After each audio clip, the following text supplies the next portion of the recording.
నాకు ఈ తెలంగాణ విద్యా విధానం మీద ఆలోచిస్తుంటే ఒక్కొక్కసారి నవ్వు వస్తుంది.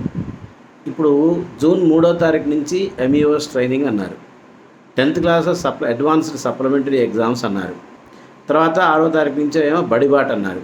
మరి ఎవరు చేయాలి, ఎవరు దాన్ని పర్యవేక్షించాలి, ఏ ఉపాధ్యాయులు దీంట్లో పాల్గొనాలి, ఎంతవరకు దీనిని సక్సెస్ చేయాలి, దాని సక్సెస్ రేట్ ఎంత, అదే రకంగా ఎంతమంది విద్యార్థులను ఎన్రోల్ చేయాలి ఏమన్నా టార్గెట్ ఉందా, కనీసం ఆ గ్రామంలో ఎంతమంది విద్యార్థులు 5వ తరగతి పాస్ అయిన వాళ్ళు స్ట్రైట్గా తీసుకొచ్చి టీసీలు హై స్కూల్లో ఇవ్వాలి అని ఇన్స్ట్రక్షన్స్ ఉన్నాయా, ఇస్తున్నారా లేదా అని పర్యవేక్షించేది ఎవరు, అంగన్వాడీ నుంచి డైరెక్ట్గా ప్రైమరీ స్కూల్లో చేర్పించాలి అని ఆల్రెడీ ఇంతకుముందు ఇన్స్ట్రక్షన్స్ ఉన్నాయి.